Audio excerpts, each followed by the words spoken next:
Hello, guys. Welcome back to another episode of the Strongman Winner Circle podcast. I'm your host, Nicholas Canby, and today we have a special talking on various topics. Our experts are, in today's, we have three returning guests. We have America's Strongest Man, 105 kilo, James Deffenbog. We have World's Strongest Man runner-up, Dan Hughes. And then we also have Sean Demarinis joining us in a little bit. He's just a little tardy, but welcome to the show, guys. How are you? Doing well, thank you. Doing well. So we'll just get right into it. So for the most part, in coming up in some strongman shows, especially what Dan's doing with the Clash final, there's going to be a sumo deadlift, part of a medley. So Dan, how do you feel about sumo coming into strongman? I think it's awesome because of how angry everybody got about it. It's strongman. I don't see what the difference between that and a Ukrainian deadlift are. It just looks a little different. It's still lead spread wide, hands in the middle, and it's part of a medley. I was actually shocked to see how many people are having trouble with it, even though the weight is relatively light, in my opinion. What is it, 535? It's under 6. It might be 585. I know the barbell for reps is 635 after the Zercher and the Sumo. I think it was pretty good. I also have a little bit more mobility than a lot of the guys that are competing right now, but I love it. I think it's different. I think that's what drew me to strongman in the first place, is how different every show is. I don't know. I can't think of a reason why it's not okay, other than the fact that a lot of people just haven't seen it done. Are you getting proper quad extension on the sumo? I don't know. We'll have to ask Terry. This last week was my first week of prep, so I haven't gotten all the reviews in yet. It's been a weird week. I think for a medley, it would be. I think as a competitor, I would just be annoyed just doing multiple events like that, especially when you're prepping for 10 events, maybe 20 implements, and you have to incorporate some new techniques or just add something in. I think that would just be a lot to handle. But again, it's the varied. But what does James think? What is James' thoughts on sumo? I believe in promoter autonomy. If promoters can't do different things, then the sport doesn't go anywhere. We don't get new and interesting events. As far as sumo specifically, I think there's a place. I don't think it should be allowed for all deadlifts. I don't think that should be, a default. I think a conventional deadlift and a sumo deadlift are two different movements. You have a different start position and a different finish position. But having an event where, hey, do the sumo, why not? Give it a shot. Some competitions could allow sumo for a regular deadlift. That's great. I wouldn't ever expect it to be the default, because then with some of our equipment, you're talking about like 18-inch deadlift sumo, you have zero range of motion. So it really depends on the event. And I think it should be up to the promoters. But I do believe it's a different movement, but it makes sense to see it here and there. If we keep on doing the same thing, it doesn't go anywhere. Is there any rules against wearing straps during the sumo deadlift? No, I don't think so. All right, so not even to the point of kind of powerlifting. So if you put some figure eights on there, it could be relatively not easy, but with the weight it's at, I'm not going to use straps for it. In fact, I might even just do hook grip for the 635 axle for reps. We'll see. Just because strapping in on your own time after doing the first one, kind of run into maybe sacrificing an entire rep strapping in. I don't like figure eights personally. I think they make me feel disconnected from the bar. And I couldn't quite put my finger on it. And then Terry explained it to me one day, and I switched to just regular straps, and they feel way better. I feel like I can get locked in a lot better. But I'm pretty good at hook grip as well. Probably won't train every session with hook grip just because it will destroy your thumbs over time. But maybe if I'm doing 3 working sets, do my last set of each session with that and see how it goes. Worst case scenario, I'll just strap in. My favorite setup for situations where you want to strap in fast and you're not worried about grip are just like the Iron Mind So Easy straps, the small loop straps you see in weightlifting. To me, they're just so fast to put on. I don't have to think about it much, and it's real secure. I wouldn't use it for a max or like something super, super heavy. But it sounds like it's perfect for your event. Yeah. The dual ply Cerberus straps I have, they work pretty well, even if you just get one loop around, because it's just enough tension to hold on.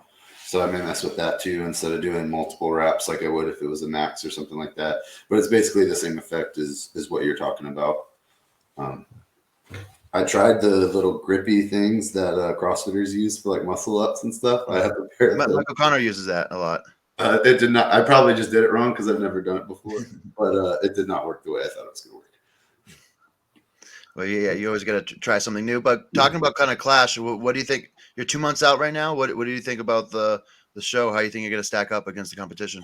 Oh God, I don't know. I think this will be the most stacked across the board. I think each year is getting a little bit harder as far as the disparity between kind of who's going to be top and who's going to be bottom, if that makes sense. Last year it was, I think, a lot of people were a little surprised when they didn't make it to finals or at their final placement. I think this year probably even more hearts are going to be broken. I am planning to win it. I can tell you that.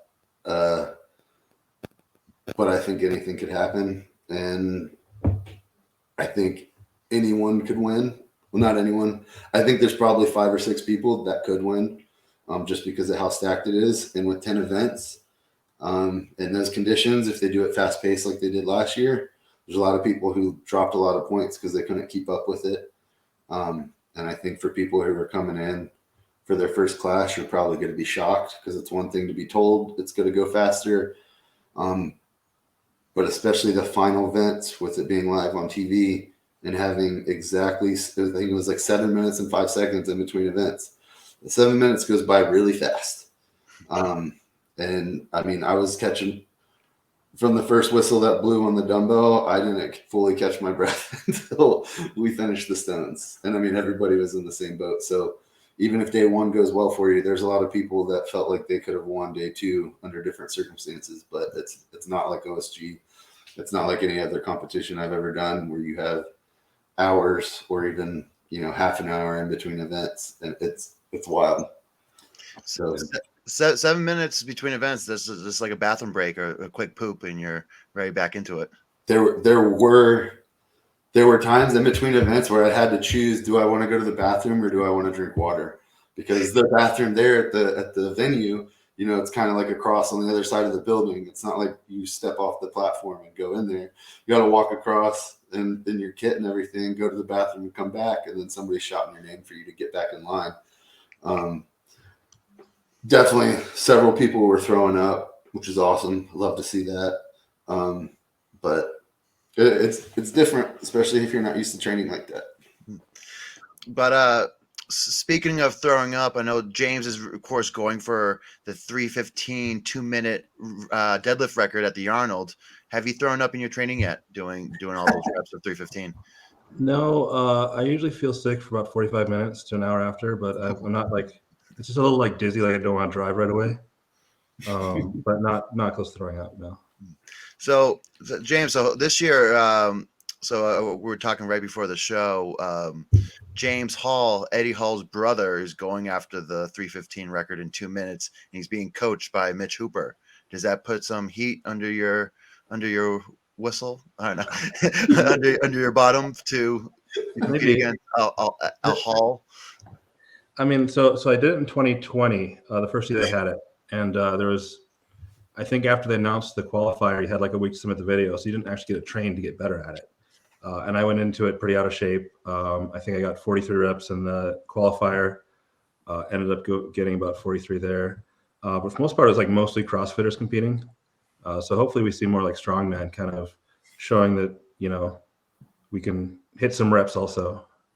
So it'll be cool to see how he does. I'm not sure if I'll be able to make it. I'm working the amateur Strongman that day.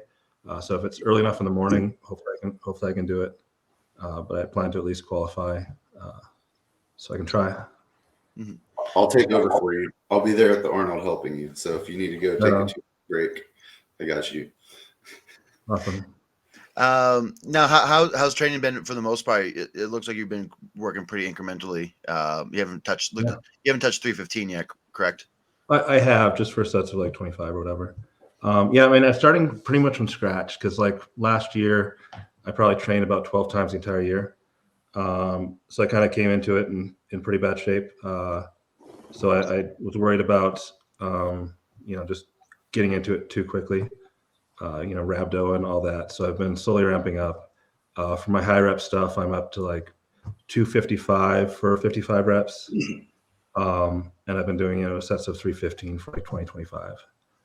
So it's coming along. It's improving every week. It's getting easier in some ways.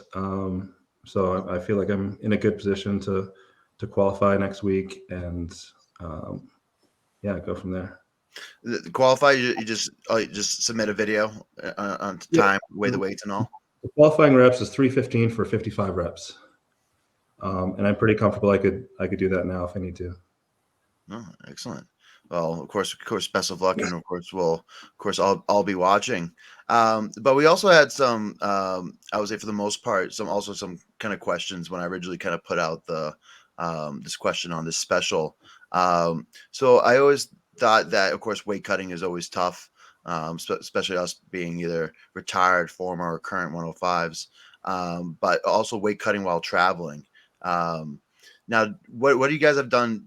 Usually, if you guys had to travel over, even have you guys traveled overseas and competed? I have not. No, 105. I've done that once or a few times. Of course, a few times better than others. But what do you guys usually when you guys are planning out certain cuts? I know Dan, you usually kind of don't go too far away from your weight, but James usually do pretty big cuts, even bigger than me, 20 pounds plus. Yeah, I mean, off season, I tend to get up to 260 plus every year. But so I diet down for a long time. My water cut ultimately is ideally I start 245 for my water cut, sometimes around 250. Not because that's what my plan is, just because like I get a little tight schedule sometimes. But I mean, I've never missed weight. I've always gotten there eventually. And it's really just a matter of how hard it's going to be, how much pain you're going to put yourself through just to get to that weight.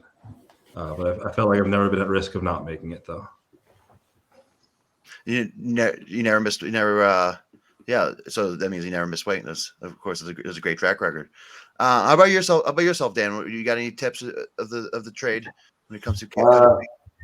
Well, fortunately and unfortunately, depending on how you look at it, like you mentioned, I never really done too drastic of a cut. I think the biggest cut I did was 16 pounds before I started my water load, and that was for nationals.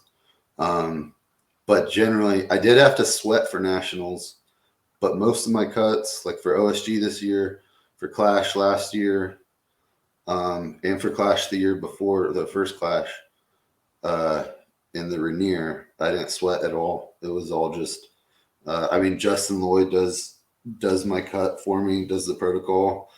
Sometimes it's a little harder than others, but it's never really been that hard. I also have a crazy fast metabolism, which is part of the reason I haven't been over 250 more than like 3 times in my life. But pretty much Justin calls it the nerves because he can't explain why I cut weight so easily, like the week of.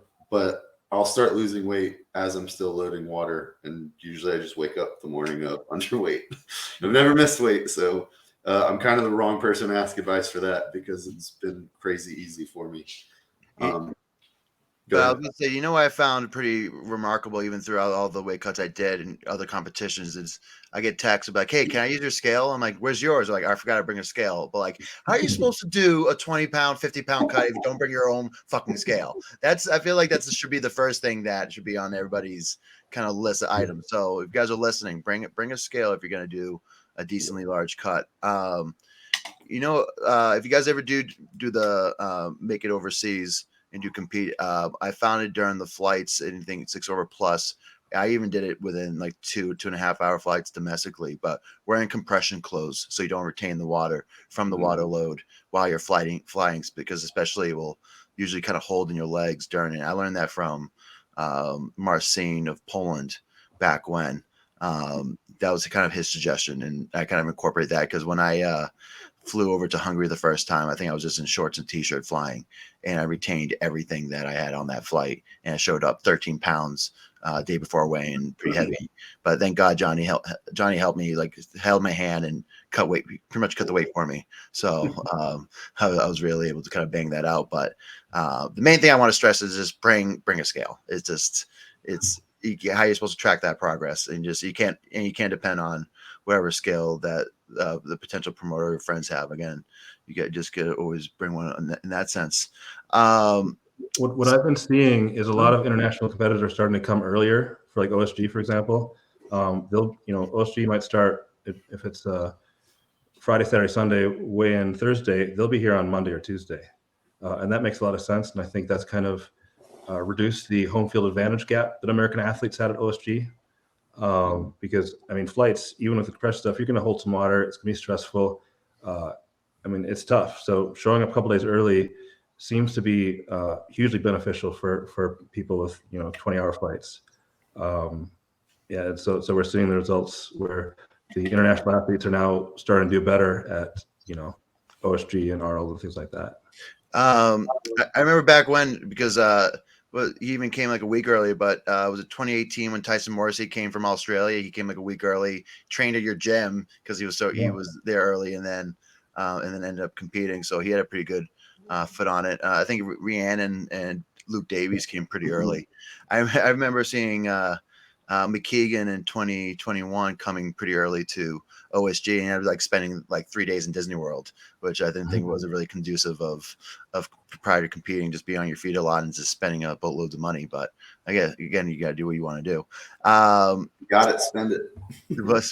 I know. And then speaking of Disney World, I think Johnny's down in Disney World once again. He loves Disneyland, Disney World. It's even the same thing with Sean, even though we're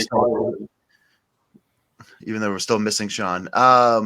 So of course, this is kind of a pretty vague question. That was kind of one of the questions from one of the listeners, but they mentioned what methods of training do you guys find works best for you in Strongman? I think we can always talk about philosophy, talk about like kind of what works in each kind of individual situations. But if you were going to shine some light for this listener, what would you guys mention? Well, so I think there's been a big shift. When we started Strongman, people would have Strongman Saturdays. And they do all their event training on one day, and then individual lifts and train like a powerlifter during the week. I think the shift now is the better athletes. They're training events every day. They're programming them to work together throughout the week. I think that's hugely beneficial. You don't see powerlifter, not squat. So why would you not train the events you're training for your competition? So for me, my training plan has always been around the event I'm training for. Those have always been the biggest, most important lifts. All the accessories we geared for those specific lifts I'm trying to get better at. And I'd lay out my week so that, hey, these muscles are going to be fatigued after this, so I can't do this. I'm going to do this event instead, and just, plan it out accordingly based entirely off the competition I'm training for.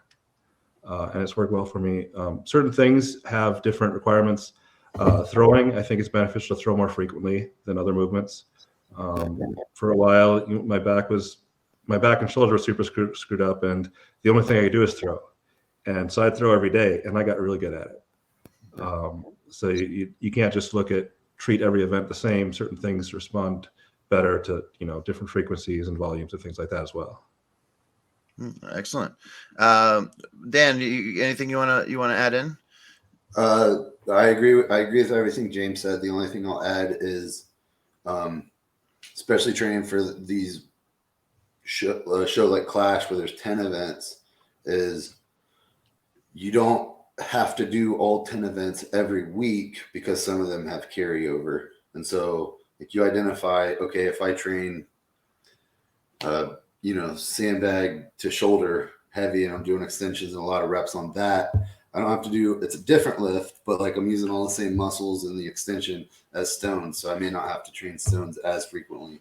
And then back throwing is a good one. You can do higher higher volume for the week for something like throwing, whereas I'm not going to do stones multiple times a week.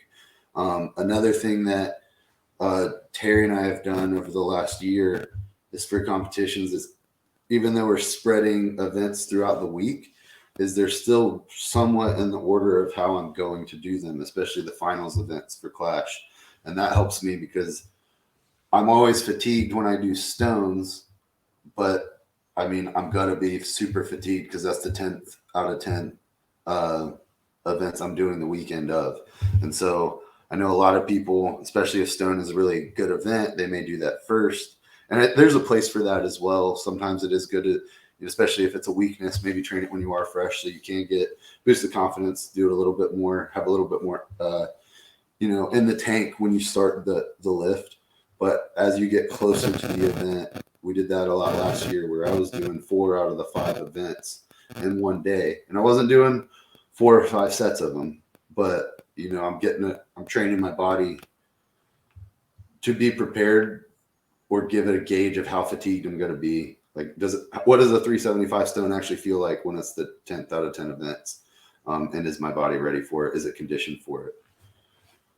I like it, but none of you guys said train your best events and ignore your weak ones. That all about your best events. So you want to show out. So I said it in the Clash athlete chat sometime this week. I know I have good events, but I train every event like it's my worst event. And then where I am weak, then I am strong is a philosophy I've always had in sports. I've heard a lot of people say, like, I'm not worried about that event. That event's easy. I'm not worried about it. That's ignorant. That's arrogant, I should say. Arrogant. Yeah, that is a recipe for not doing well. If it's easy for you, it's easy for everyone else. That means you have to go that much faster. Mm-hmm. That means the bar is that much higher. So you have to respect every event, no matter how good you think you are at it, or how easy you think it is. Now, do you guys ever think about, for instance, placing certain events, like if events first, like for instance, coming up in the Arnold Amateur, the Fat Back Farmers is first. So I was actually putting a little more emphasis on my grip training and all, because I really want to start off hot, just because I think that is a big motivator for me, and but it's a good way to start off the competition. Have you guys ever done something like that, depending on the order of the events in a contest, training a little more, training a little less? I wouldn't say based on order. Generally, like, pressing is usually pretty early or the first event, and I've always been a little bit weaker on pressing, even though it's the thing I've tried the most to get better at. But it's kind of nice to, like, start off behind, then work your way up, rather than starting off on top and then falling back. So I don't mind it so much, but it really depends on your mindset. Some people, once they start doing poorly, they just start doing worse. It works against them. Other people, it lights a fire under them. Starting off a little bit behind might make you turn it up a little bit. So it really depends on the individual as well. It was an interesting tidbit. So did you guys listen to the Adam Bishop podcast I had? Not yet. So he mentioned in the podcast that at the beginning of the year, he wrote out his whole year of his programming, of what he's going to do every week, every program. Every day, every session. And it's cool that I would say that he knows which competition he's going to do and laid out. I guess he has been the professional ranks, especially in that high level, in that circle of top athletes for 8-9 years now. But he literally laid it out all in one time. Now, have you guys ever done anything similar like that?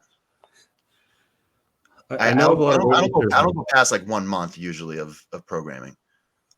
Yeah, so I know a lot of weightlifters, like, starting off in their career, they kind of had a template on their first 3 years, and it wasn't fully read out programming, but there was a long-term plan. I've never really done a long-term plan. I feel like it's just too hard to adapt it, as things change, as you change, as you sign up for competitions, injuries, life changes. I think for me, it's only been programming for competition coming up. I haven't had that kind of predictability since I started competing. There's been time. The first year I qualified for nationals, 2019 or 18. I thought I was going, and then I had to go to the field for training for 4 weeks right before. So And I mean, that's just an example, but that's pretty much even now with this job where I'm able to train a lot more, but I also travel a lot. And sometimes I can travel or I have predictability on my travel. And sometimes it's like, hey, next week you're going to this city for 4 days. So that's why it's nice to have Terry. I mean, I can call him and be like, hey, I know you already wrote the next 2 weeks, but this happened, so we need to adjust. So it would be an absolute waste of time for me to even write it out probably 2 months in advance at this point because stuff changes so much. Hopefully once I get out in September, I'll have a little bit more predictability because that's something I've always wanted to do. I would love to have that predictability and like shoot for those goals and still have, you know, space to for flexibility in there.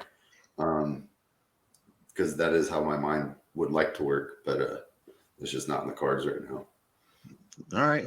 But actually, we're going to take a quick commercial break because Sean, it looks like he's trying to come on. So give us 1 moment. All right, guys, we're back. Part 2. And now we have Sean Demarinis, 4-time America's Strongest Man, 105 kilo. Welcome to the show, Sean. So thank you for joining us. I'm going to take this off now because it hurts my face. Oh, fuck. Everybody's showing off the trophies. These are not meant to be worn. Yeah, what kind of weapon was that? What's it called? A whale? Ooh, it's medieval. It is. Or, yeah, I'll say it's medieval. I was going to say almost like if it's Chinese origin, but I don't know if it's true. But Sean, people were asked, one of the questions I got was, why is Sean's account private? What does he have to hide? Hold on. I'll answer that. 1 second. What do you hide?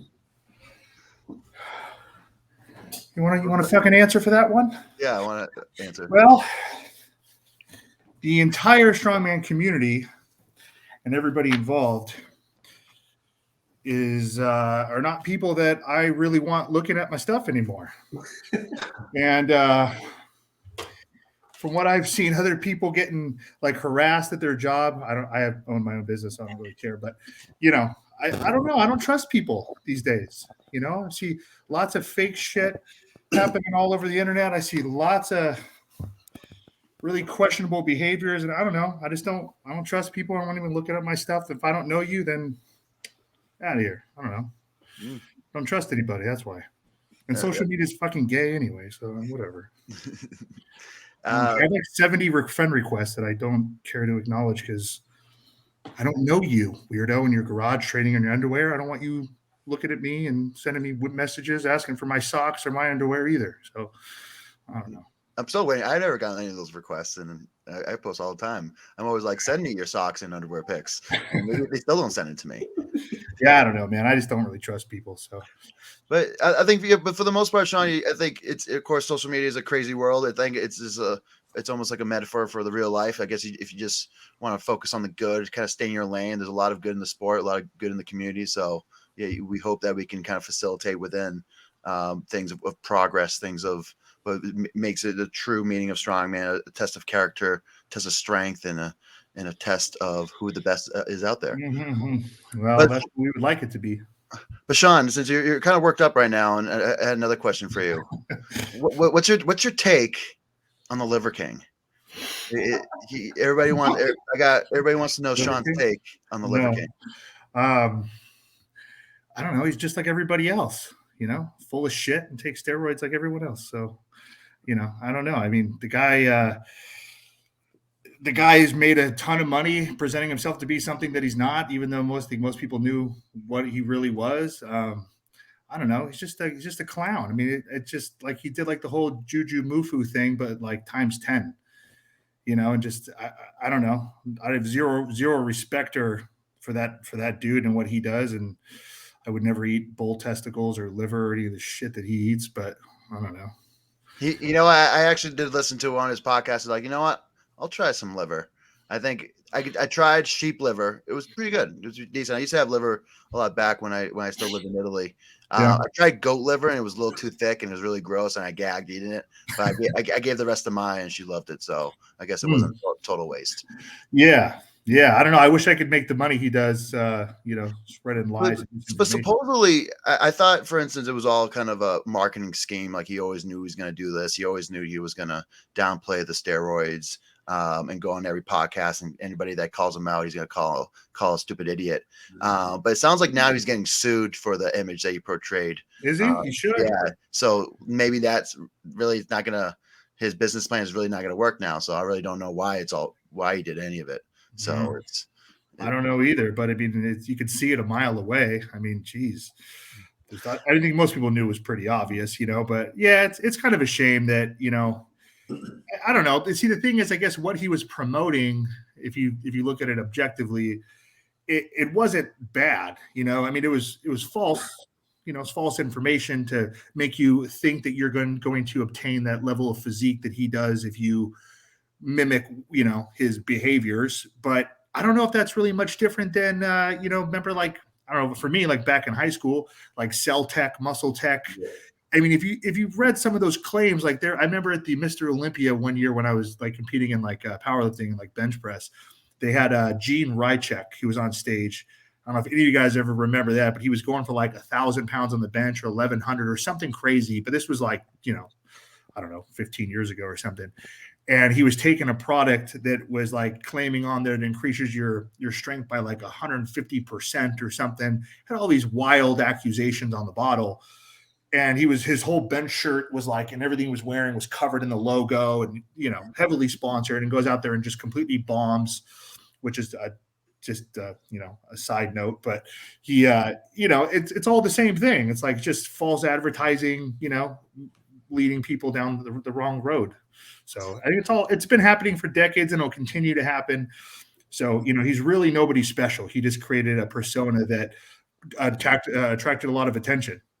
That's all it was, But you mentioned Celtec. I used to love Celtec. That's probably one of my favorite creatines back when it was pretty much sugar and creatine and a lot of like dextrose powder, but that's also all decent things. But now if you were going to do that again this day, I just did the Carbolin monohydrate and then sugar if needed. But Sean, before you came on, we were talking a little bit about methods of training and kind of what works within Strongman.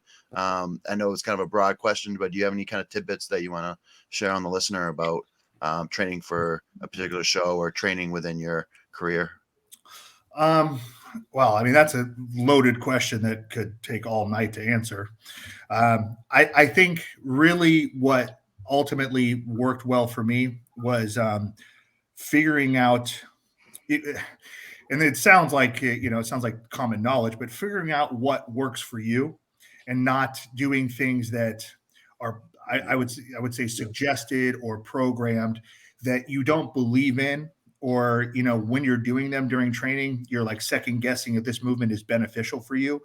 Like, I think having the mindset that like when you're training, like what you're doing is effective and it's good for you and it's the right movement for you and believing in it, I think that makes all the difference. Because I've been on both sides. Like when I first started, like I would like I would say the first solid year when I was training Strongman, like Scott was coaching me, right? And I would do all his workouts, and every Saturday I had no idea what we were doing for training, and I would just follow along. But for that whole year, I wanted to quit. Like I hated it. It was just I didn't think I was going to be good at it. I was always struggling. I couldn't keep up with the volume that he was doing. I mean, it ultimately made me better. It made me tougher. But, once I finally kind of like grew more insecure with myself, and I could tell him, hey, I don't think this is good for me, and I wanted to change things up, which was hard because as a coach at that time to me, and I was younger, so I didn't want to like step out of line or question anything. But when I did and I made adjustments, I started progressing a lot faster, and I was also a lot happier and mentally happier with my training and stuff like that when I could make adjustments. But you do have to know like what's good for you and what works, but you can feel it, and that's the thing. Like, it was just doing things that I wasn't on board with mentally held me back, I think. And then, making that change was a big improvement. Excellent. Of course, I think that was a great answer. I know we could kind of spend all day on it. But another kind of questions that we were kind of talking about In terms of even potentially purposely kind of gaining weight for the sport, I don't know, like right now I'm going through some food changes. I've added in a lot of Fairlife milk. I feel like I haven't drank milk since high school, but or even before that. But I feel like that's really been adding and doing kind of a lot of shakes. And then for the most part, I think probably just adding more volume. But do you guys have any tips in terms of gaining weight properly, or just kind of figure out mythology around gaining weight and putting muscle on for strongman? When you were doing the shakes, you just mean like the shakes with the Fairlife, or are you blending? You know what? I'll try to do even throughout the day. I do a bad job incorporating grains most of the time. So I'll do like spinach protein, some Java powder, just whatever, some healthy powders and stuff, and I'll just kind of add it in a little bit, kind of similar to Justin's health bomb that he talks about a lot, but just kind of like my modified version. So I'll probably do that, but I've also been taking my normal pre-workout, post-workout, which has a lot of dextrose powder, carbolin, creatine, all the good stuff. I mean, one thing I've done to the meals you were already used to eating, just over time adding, instead of just adding more grains or more carbs, whatever the source is, sprinkling dextrose, like unflavored dextrose over it. That also helps increase your appetite while you're eating. Learned that from Rich Froning, and I was skeptical, but I tried it. That helped. And then another thing took from Derek Poundstone was blending up whole meals. So not all of them, because you do skip kind of you skip part of the digestive process if you're doing that. But if you're really trying to just overload your calories like you're doing right now and trying to get heavier, there's a way to get extra meals and you still get all those nutrients as opposed to just having another shake with Fairlife and protein powder. If you're gonna do Sean looks like a chicken shake kind of guy. what? I feel like Sean might have done a chicken shaker too. So I'd rather just not even work out. I'm over. If that's a requirement, I would microwave the meal like I normally would, and then put it in the blender with some bone broth. And then if you blend it finely enough, you can kind of get like a soup texture. I've eaten way worse. Fucking hose, stick it up your ass, and just do it chronic, and just shove it up right up in there and hold it there for a couple hours. You got to get some nutrients out of that. Well, you're skipping a lot more than one part of the digestive process if you do that. Well, whatever. You're still going to get some absorption of something up there. So there's a whole South Park episode on it. It's facts. Hey, man. I don't know. I mean, I would interject and ask you a question back and say, do you need, like, how much weight do you need to gain? Gaining weight, anybody can gain weight. Go to Panda Express, go to, eat cheeseburgers all day. You can gain weight, no problem. But do you need to gain weight, or are you just gaining weight because you think you need to gain weight? I mean, I've done both, and I gained weight because I thought I needed to. All it did was hurt me. It hurt my performance. I was strong in a couple lifts, but overall it was pretty detrimental. The extra 30 pounds I was carrying around didn't really help. It was a negative for a lot of events. Like, you got to weigh the pros and cons there. I mean, Poundstone's a great example. That guy was at his peak at about 290, 300. He hits 330 plus, turns to shit. Not because he sucked, but because his weight gain was getting in the way of his performance. He couldn't breathe. His grip went down after swelling in the hands. Couldn't recover. For what, 30 pounds? It didn't help him. I mean, he was his best at 2009 when he took second to Marius. I mean, he wasn't 330 then. He was still huge, but people get carried away, because you see guys like Brian Shaw or Thor or some of these other heavyweights that are naturally that big, and then you think you got to catch up. And I mean, look at Novikov. I mean, the guy, has a little higher body fat than you can be, but he's 300 pounds. He has a little bit more muscle mass. Well, he's more muscle mass, but, he's not like excessive, and if you look at him in his career, he's not gaining weight consistently. Like, he probably gains a little bit just as he's training and eating, but he's not going out of his way to purposely gain 20, 30 pounds. Like, he knows he doesn't need it. He's fast. He can recover. That helps a lot. Let those big guys take their points, on some of the like the truck pull events and where weight matters. But for the majority of it, man, I would stay, the main thing I'd focus on is get as big as you can, but keep your body fat no higher than 15%.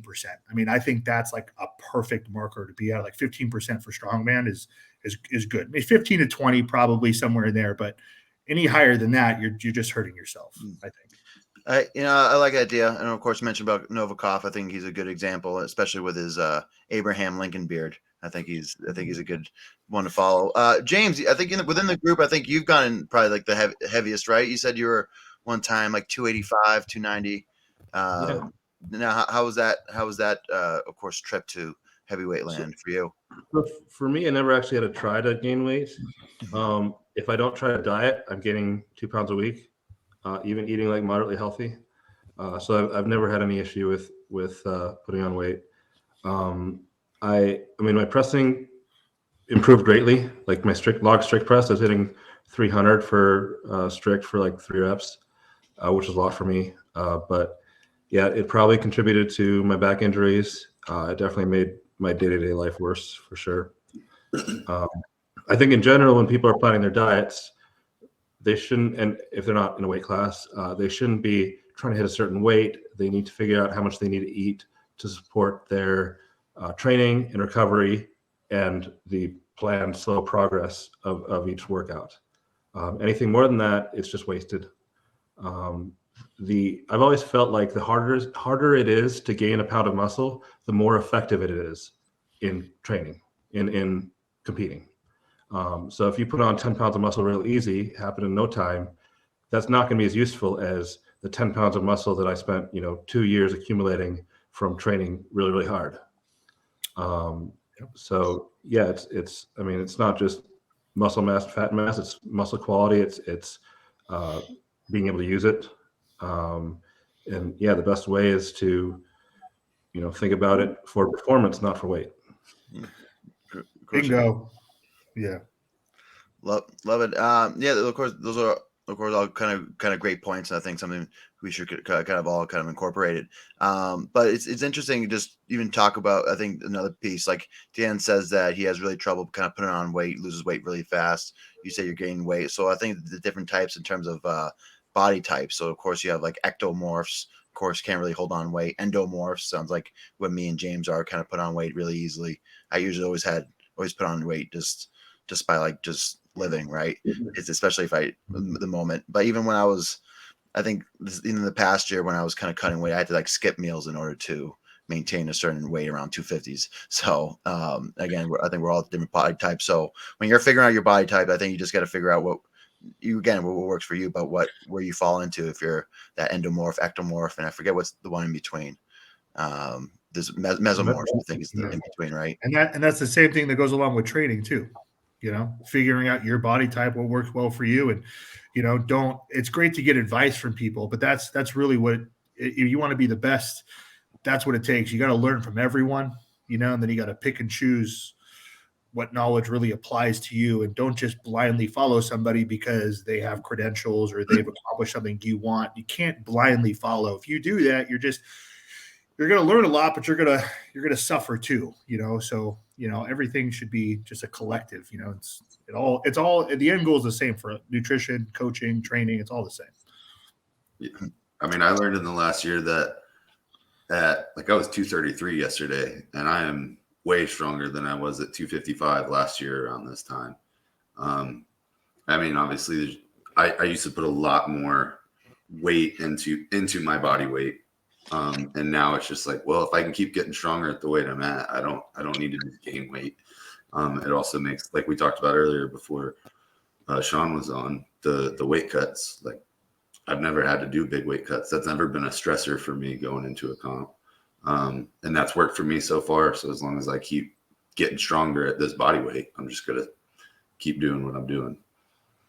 Yeah, that happened to me too for a long time. I mean, I won my pro card in 2010 at 218, and I was really trying to gain weight, and I really couldn't. I was just having a hard time, just like with work and stuff at that time of my life. I just had a hard time gaining weight, but I didn't need to. But I was always chasing that number, and I didn't learn until many years later, like basically now, that like I didn't need to focus on that at all.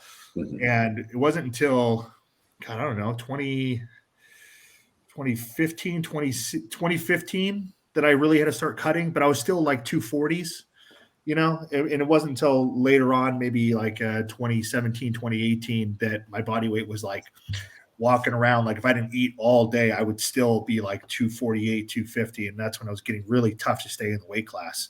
Yeah. And that's what happens. Can be like you. It's like, if you're suffering trying to stay at a 250, you made the right choice. It's just not obtainable. You've been doing 105s for like a decade, or something very close. It was a decade. Yeah. Yeah. So it's like, you're gonna naturally just gain muscle and stuff that you can't get away from as you're training, so eventually you're gonna push yourself out of the class. And then if you just keep trying to stay in there, you're gonna have a whole nother set of issues cutting all the time and the damage that takes on you too. And then just the mental stress of it. I mean, wait till you haven't done your first heavyweight show yet, right?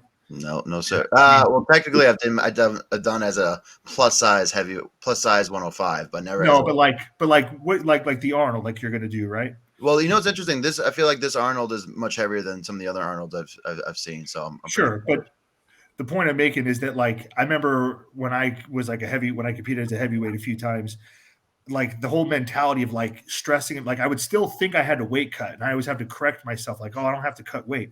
And it was such a pleasant feeling. And then on the day of the contest, or like the day before, you don't have to like cut weight and make weight. Like the mental boost that like I remember getting was like, it made me feel so happy that I didn't have to cut weight. It took so much stress off of me for the show.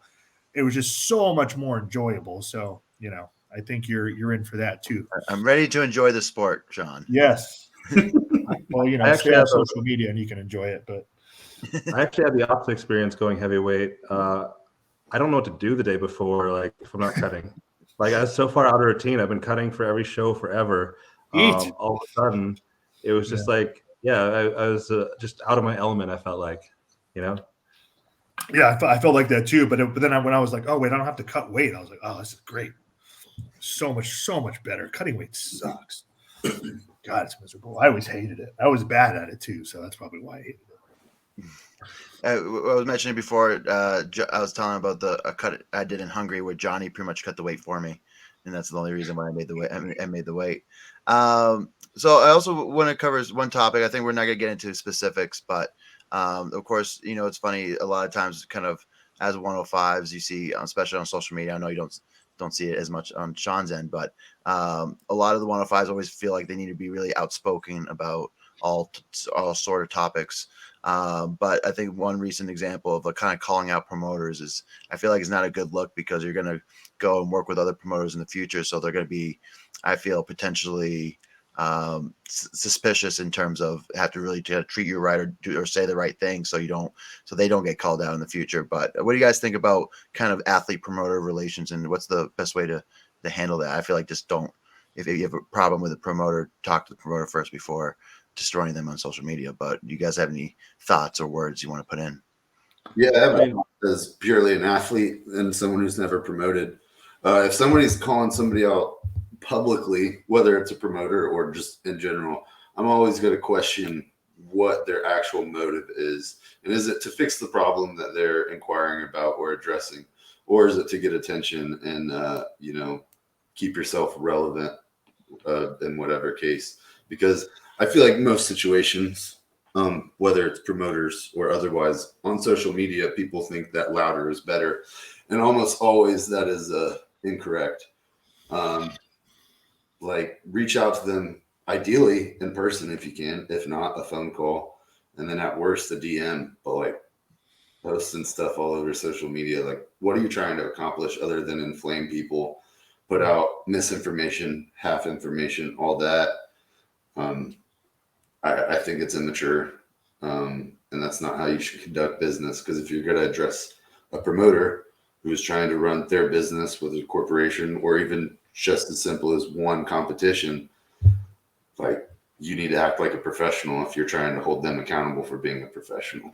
And ranting or screaming through type on Facebook or whatever is immature, childish, and that's a great way for me to lose a lot of respect for you, even if you're justified. even if you are justified. I think it's actually more embarrassing if you are justified, because then you lose a lot of credit, because it's like, okay, well, the point is correct, but you sound like an idiot. So I no longer am going to back you on this. How about you, James? You're kind of a little bit kind of on both sides of it. Yeah, I mean, I'm mostly a promoter now, and it's actually kind of hard to get good feedback. Generally, the feedback you get is always negative from certain people and always positive from other people. And it's hard because, like, sometimes things don't go great, and then the positive people are still telling you how good of a job you did. It gives a false sense of security or whatever. Other times things go great, and certain people just want to tear you down. So it's actually hard to get good, honest feedback. So that's the kind of interesting problem that, half the time this stuff is based on who's saying it, not what actually happened, But yeah, generally, yeah, it's as an athlete, it's bad strategy to like call out promoters, because you never know if they're going to be better afterwards. I would never treat anyone different just because they're being a dick. I mean, people are allowed to speak their mind, but it's promoting's hard. We're all working really hard at it, so it's definitely can be a negative thing. Yeah. Does Sean want to add? I have so much going on up there. I'm not really sure how to say that.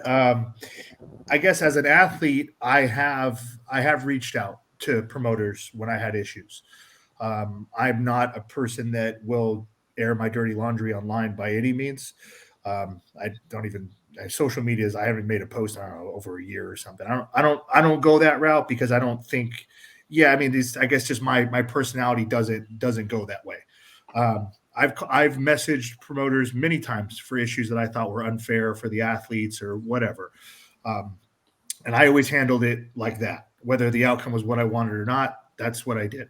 I think if you were to air it online and make it public, maybe after you tried addressing it personally with somebody behind closed doors, and if it didn't go that way, or if their response was something that was, unfavorable, and I don't know, maybe if you felt the need to air it, but then maybe you could be justified potentially, but typically, like Dan said, I mean, if you're gonna make a post, it's the same thing if you go on Yelp and write a bad review for somebody.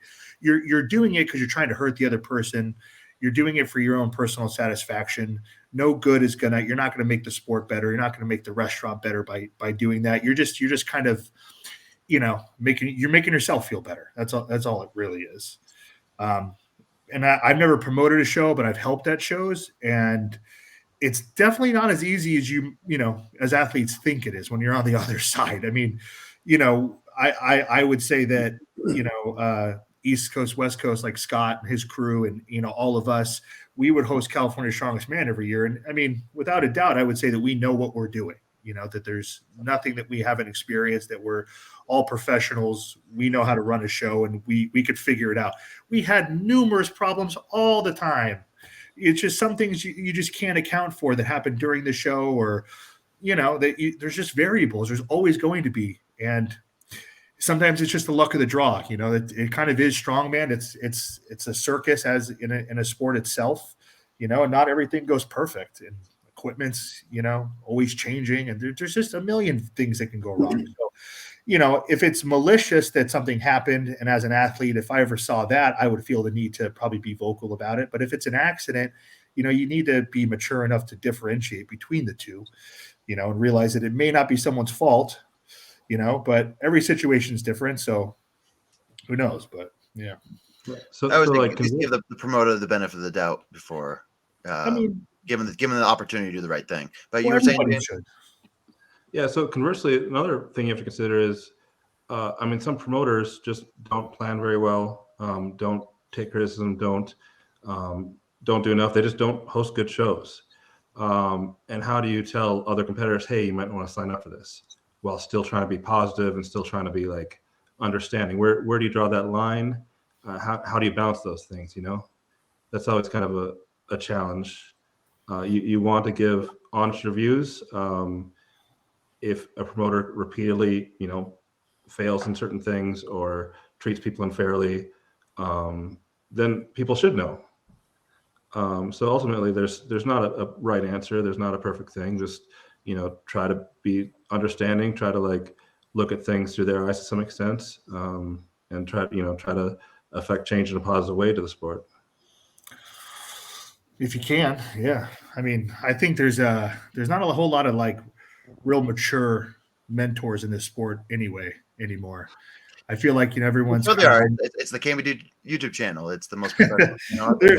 there's not a whole lot of people that that should be looked up to, and the people that are looked up to are the ones who are just the loudest and most vocal on social media. They get a lot of attention, but they're probably the worst people that shouldn't be listened to, but people listen to them. When I first started doing strongman, I feel like an old grumpy man saying that, but when I'm back in my day, but we weren't allowed to post online. We weren't allowed to make videos of ourselves. It just wasn't, in our training crew, you had to earn that right, but now everybody feels like that they can just be a superstar and they can just say whatever they want and there's no repercussions. And it's it's gotten out of hand, and it's going to continue to get out of hand because there's no checks and balances in place. People aren't being checked for what they say online. People are getting away with spewing all kinds of nonsense constantly every day. And, bring it back to the Liver King. There you go. Someone can be a multi-millionaire by spreading bullshit. And who's to stop? I mean, anybody can do that. So as long as you have no integrity, then go for it. You can be that person. And that trickles down into every sport. And our sport is, affected by it heavily because there's no checks and balances.